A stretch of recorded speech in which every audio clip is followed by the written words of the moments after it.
நான் சமீபத்தில் மலேசியா போயிருந்த பொழுது, பெரியவர்களுக்கு சொல்லுகிறேன், பெற்றோர்கள் இருக்கிறீர்கள், ஆசிரியர்கள் இருக்கிறீர்கள், நீங்க நினைக்கிறீங்களா இந்த பசங்களா நம்ம என்ன சொல்லலாம் கேக்குதுங்கன்னு? இல்ல, எனக்கு தெரியும் அது இல்லை. உங்களுக்குள் ஒரு உலகம் இருக்கிறது, அதில் தான் நீங்கள் தலைமை வகித்துக் கொண்டிருக்கிறீர்கள். அதை சரி செய்து தருவதற்காக நாம் படுகின்ற பாடு. ஒரு கணவன் மனைவி 2 பேரும் எனக்கு ஹாஸ்பிட்டாலிட்டி கமிட்டி. கணவர் டிரைவ் பண்றாரு, மனைவி முன்னால உட்கார்ந்துருக்காங்க, 2ம் ஸ்கூல் டீச்சர், பின்னால நான் உட்கார்ந்துருக்கேன். இதாங்க நடந்தது. போன் வருதுங்க, தம்பி போயிட்டியா அப்படின்னு அந்த அம்மா கேக்குது. போயிட்டேமா. ஸ்பீக்கர், என்னடா பண்ற? நான் அந்த ப்ளூ ஸ்னேக் இல்லப்பா, ப்ளூ ஸ்னேக். ஆமா, அதுக்கு செலைன் போட்டுட்டு இருக்கேன்ப்பா, அதுக்கு ஒரே ஸ்ட்ரெஸ். ஸ்னேக்கு செலைன் போடுறியா? நான் பின்னால கப்புன்னு இருந்துச்சு எனக்கு. என்ன வேலைங்கன்னு கேட்டேன்.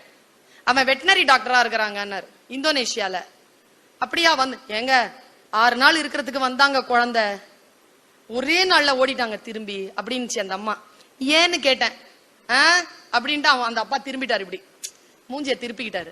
ஏன்னு கேட்டேன் நான். அவன் ஒரு ராஜ நாகத்தை வளர்க்கறானா, அது 6 முட்டை போட்டுச்சான். 6 முட்டை பொறிக்கிறதுக்கு கொஞ்சம் நாள் இருக்குன்னு சொல்லிட்டு இவன் வந்துட்டான். அவன் வந்த அன்னைக்கே அது கொஞ்சம் பொறிச்சிருச்சு 6ல அந்த பிளாட்ல அந்த 3 காணும். கூட இருந்த 2 டாக்டர்ஸ் வந்து வீட்டை காலி பண்ணிட்டு போயிட்டாங்க. இவன் பதறி அடிச்சுட்டு அங்க போயிருக்கிறான், கண்டுபிடிச்சிட்டான். அந்த அம்மா சொல்லுது, குழந்தைகளை உங்களுக்குமானதுதான் இது, நான் பேசிட்டு போயிருவேன், இது ஒரு நெருப்பு துண்டு, உன்னிடத்தில் எரிந்து விட்டு போகிறேன், நான் ஒரு தூண்டில் போட்டு விட்டு போகிறேன், நீ கண்டிப்பாக அதில் சிக்குவாய் பாரு. அந்த அம்மா சொல்லுது, 7th ஸ்டாண்டர்ட் 8th ஸ்டாண்டர்ட்ல ஜூக்கு போனா இப்படி இப்படி பானா, மாமா மாமா மாமா அந்த ஸ்னேக் பார்க் மட்டும் போயிட்டு வந்துடுமா மாமா மாமா மாமா அப்படிமானா. அந்த ரெப்டைல்ஸ் எல்லாம் இருக்கலமா, அங்க போயிட்டு மாமா ப்ளீஸ்மா ப்ளீஸ்மா மானா. ஸ்கூலுக்கு போகும்போது டிஃபன் பாக்ஸ் எடுத்துட்டு போறவன் திரும்பி வரும்போது டிஃபன் பாக்ஸ பாம்பை கொண்டு வருவானா. அதை வச்சுட்டு அடுத்த நாள் காலைல போய் விட்டுருவானா. மறுபடியும் சாயந்தரம் அதே பாம்பை பிடிச்சிட்டு வருவானா. அது எப்படிதான் இவங்கிட்ட வருதுன்னு தெரியல மேடம் அப்படிங்கிறாங்க. அப்படி வந்துட்டு இருந்தது. அவன் +2ல 1180 அப்படிங்கிற அளவுக்கு இந்தியன் மார்க்குக்கு எடுத்திருக்கான். நல்லா படிக்கிற பிள்ளை. அவங்க அப்பா இன்ஜினியரிங் தான் போகணும்னு சொல்லியிருக்காரு, மேத்ஸ் வித் சயின்ஸ் அவன் போயிருக்கிறது. அவன் சொன்னானா வெட்டினரி டாக்டர் தான் போவேன். நான் அவங்க அப்பாவை வீழ்த்தின இடம் சொல்றேன். அவங்க அப்பாவை அந்த பையன் வீழ்த்தின இடம். இப்ப அவன் வெட்டினரி தான் படிக்கிறான். அவன் என்ன பதில்ல ஜெயிச்சான்னு நான் பார்த்து ஆடி போனேங்க. பேஷன்ங்கிறது தாங்க. இதோ நான் வந்து இங்க பேசுறேன்ல, அதுக்கு பேர் தான் பேஷன். பேசிடவே முடியாதுங்க, நிக்கவே முடியாது, நிக்கிறேன்ல, அதுக்கு பேர் தான் பேஷன்.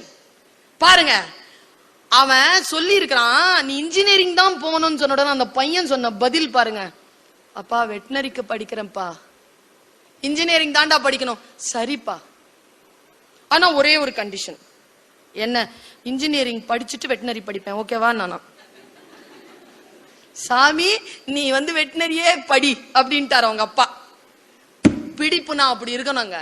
எது வந்தாலும் என்னுடைய அந்த துறையை, எதில் என் ஆன்மா இருக்கிறதோ அதை நான் விட்டுவிட மாட்டேன் என்று சொல்லுகின்ற துணிச்சல் உங்களில் யாருக்கு இருக்கிறதோ, நான் உங்களுக்காக மட்டும் பேசவில்லை. இதோ நான் பார்க்க முடியாத சூழலிலே எங்கோ உட்கார்ந்து கொண்டு இந்த பேச்சை கேட்டுக்கொண்டிருக்கக்கூடிய பள்ளிக்கூட குழந்தைகளே, உங்களுக்கு சொல்லுகிறேன், நீங்கள் எதில் ஆழமான ஆர்வமாக இருக்கிறதோ அந்த துறையை கையகப்படுத்திக் கொள்ளுங்கள். அதுதான் வாழ்க்கையில் உங்களுக்கான எழுச்சியையும் உங்களுக்கான மிகப்பெரிய வெற்றியையும் உங்கள் காலடியில் கொண்டு வந்து சேர்க்கும். இதுல நெகோசியேஷனே கிடையாதுங்க. Negotiation in goals no, not allowed. செய்யாத பேச்சுவார்த்தை நிகழ்த்தாது. உன்னுடைய இலக்கை அடைவதற்கு எந்த பேச்சுவார்த்தையும் கிடையாது. அதை நோக்கி பயணப்பட்டு கொண்டே இரு. பாருங்க, நான் ஒரு மிக முக்கியமான காட்சி சொல்றேன். அபிமன்யுவை கொல்றாங்க மகாபாரதத்துல. இதெல்லாம் வெறும் காட்சி தான் குழந்தைகளே. ஆனால் அப்ளிகேஷனுக்கு பாரு, அப்ளிகேஷன் வெறும் காட்சி தான். அபிமன்யுவை கொல்றான் கர்ணன். அதற்கு வியூகம் அமைத்து அவன் வெளியேறாமல் பார்த்து கொண்டான் ஜெயத்ரதன். அந்த ஜெயத்ரதனை பற்றி கேள்விப்பட்டவுடன் அர்ஜுனன் சபதம் எடுத்தான், இன்று சாயந்தரத்துக்குள்ள ஜெயத்ரதனை கொல்கிறேன், இல்லை என்றால் நான் அக்னியில் சமாதி ஆவேன்ட்டான். ஜெயத்ரதன் ஓடி வராங்க துரோணர் கிட்ட. துரோணாச்சாரியார் அவனுடைய குரு. அவன்கிட்ட கேட்கிறான், துரோணர் கிட்ட கேட்கிறான் ஜெயத்ரதன், குருவே, என்னை நீங்கள் காப்பாற்றுவீர்களா? அர்ஜுனனுக்கு கற்றுக் கொடுத்தது நீங்கள் தான். அவன் பானங்களில் இருந்து என்னை காப்பாற்றுவீர்களா? காப்பாற்றுவேன் என்றால் துரோணர். நீங்கள் காப்பாற்ற வேண்டும் என்றால் அர்ஜுனனை கொல்ல வேண்டி இருக்குமே, கொல்லுவீர்களா என்று கேட்டான். கொல்லுவேன் என்றார். எப்படி சொல்கிறீர்கள்? உங்களுக்கு தான் அர்ஜுனன் என்றால் பிடிக்குமே. இல்லை, நான் சத்தியத்தின் பக்கம் நிற்கிறேன். நான் ஒன்றுக்கு வாக்கு தந்து இருக்கிறேன். அந்த சத்தியத்தின் பக்கம் நான் நிற்கிறேன். எப்படி உங்களை நம்புவது? அவர் சொன்னார், அபிமன்யுவை நீ கொலை செய்வதற்காக வியூகம் அமைத்த பொழுது நான் உடன் இல்லையா? அப்படித்தான் நிற்பேன். போ. போகும்போது ஜெயத்ரதன் கேட்ட கேள்விதாங்க இன்னைக்கு உங்களுக்கு சிலபஸ். அவன் ஜெயத்ரதன் கேட்டான் துரோணர் கிட்ட, ஏன் சார், என்னை விட உங்களுக்கு அர்ஜுனனை பிடிக்கும் தானே? ஆமா. ஏன்? நான் நல்ல ஸ்டூடெண்ட் இல்லையா? அவன் அழகா இருக்கான் தானா? அதெல்லாம் கிடையாது. அவன் கிட்ட ஒரு சிறப்பு குணம் உண்டுன்னாருங்க குரு. நான் இந்த குருமார்களிடத்தில் அந்த வார்த்தையை கேட்டு உங்களை நீங்கள் அனுமானித்துக் கொள்ள வேண்டியதில்லை. உங்களிடத்தில் இந்த தன்மை இருக்கிறதான்னு பாத்துக்கோங்க.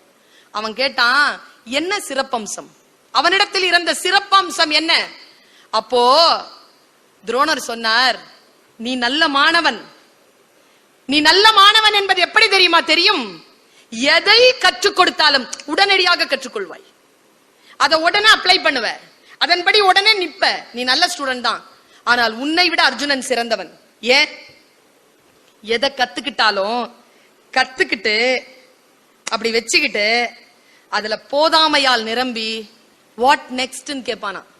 இதை விட சிறப்பாக எதனும் சொல்லித்தர முடியுமான்னு அடுத்ததுக்கு நிப்பானாங்க. குருவுக்கு எவன் வேலை வைக்கிறானோ அவன்தான் மாணவர்களிலேயே சிறந்த மாணவனாக இருக்க முடியுமே தவிர, குரு தருகின்றதை கேட்டுக்கொண்டு போகின்றவன் மிகச் சாதாரண மாணவன் என்பதனை துரோணர் சொல்லுகிறார். உன்னுடைய வாழ்க்கையில் நீ பயணப்படுகின்ற பொழுது எல்லோரும் எங்கே சமாதானமாகி நிற்கிறார்களோ, சமாதானம் இல்லாமல் அடுத்த நிலைக்கு என்ன என்று ஏறி நிற்கின்றவன் தான் இந்த உலகத்தை தலைமை கொள்கிறான். போதும் என்கின்ற நிலையில் நிற்காமல் அடுத்தடுத்த நிலைக்கு தன்னை தானே உயர்த்தி கொண்டு செல்லுபவன். நான் சொல்லுகிறேன், உன்னுடைய மனசாட்சின்னு ஒண்ணு இருக்குல்ல, மனசுன்னு ஒண்ணு இருக்கு பிள்ளைகளா, நீ தோற்கின்ற இடம் அதுதான். Give up. அப்படி விட்டுற. இன்னைக்கு போய் யூடியூப்ல நான் ஒரு விஷயத்தை உனக்கு ரெக்கமெண்ட் பண்றேன், நீ போய் பாரு.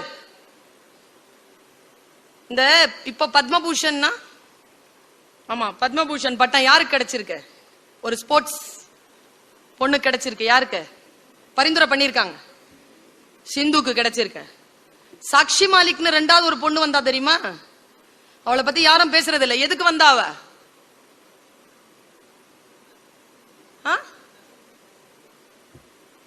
எதுக்குங்க?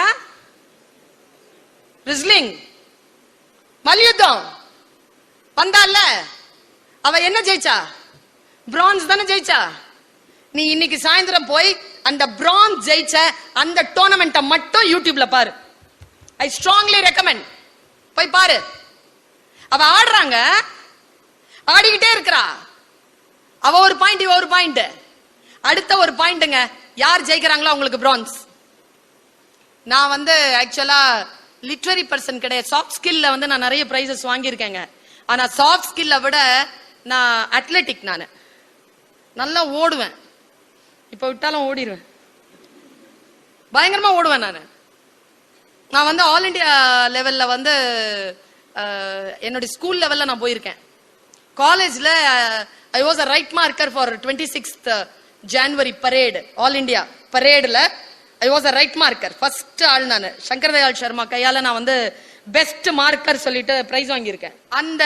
அந்த சாக்ஷி மாலிகனுடைய அந்த விஷயம் எனக்கு ரொம்ப பிடிச்சது. அந்த கடைசி இவ ஒரு பாயிண்ட், அவ ஒரு பாயிண்ட்ங்க. கடைசியா 60 செகண்ட்ஸ். எனக்கு எப்படிதான் நீ புரிஞ்சுக்க போறன்னு தெரியல. போ, உனக்கு ஆசீர்வாதம் இருந்தா நீ புரிஞ்சுக்குவ. உனக்கு பெற்றோர்களுடைய அருள் இருந்தால் நீ புரிஞ்சுக்குவ. அவ 60%ல 60 செகண்ட்ங்க, 40 செகண்ட்ல அவ 6 பாயிண்ட்ங்க, இவ 0. கடைசி 20 செகண்ட்ஸ் இருக்குங்க. 20 செகண்ட்ஸ், அதுல 10 செகண்ட் காலிங்க. கடைசி 10 செகண்ட் அவளுக்கு என்ன ஆச்சுன்னு தெரியல. அந்த சிந்துக்கு, அந்த சாக்ஷி மாலிக்கு அவ ஏறி நின்னு என்ன பண்ணா தெரியுமா? அடிச்சு சாத்தனா பாருங்க. 8 செகண்ட்ல 8 பாயிண்ட்ங்க. 8.8 செகண்ட்ல கடைசி 2 செகண்ட்ல யாரும் பாயிண்ட் வாங்காம பாத்துக்கிட்டாங்க. டிக்ளேர்டு. இவதான் ஜெயிச்சிட்டா. வெளியில வர்றாங்க குழந்தை, அவகிட்ட கேக்குறாங்க எப்படி நீ ஜெயிச்சேன்னு. நீ யூடியூப்ல போட்டு பார். அவ சொன்ன ஒரே ஒரு ஸ்டேட்மெண்ட் என்ன தெரியுமா? ஒரே ஒரு ஸ்டேட்மெண்ட், குழந்தைகளே, உன்னுடைய கடைசி வினாடியில் இதுதான், இதற்கு பிறகு வினாடி என்னிடத்தில் இல்லை என்று நீ கைவிடுகின்ற அந்த வினாடியில் இந்த தாய் சொல்லுகின்ற இந்த வார்த்தையை மட்டும் நினைவில் வைத்துக்கொள். அவ சொன்ன வார்த்தை என்ன தெரியுமா? I didn't give up. நான் களத்தை விட்டு வெளியேறவே இல்லை.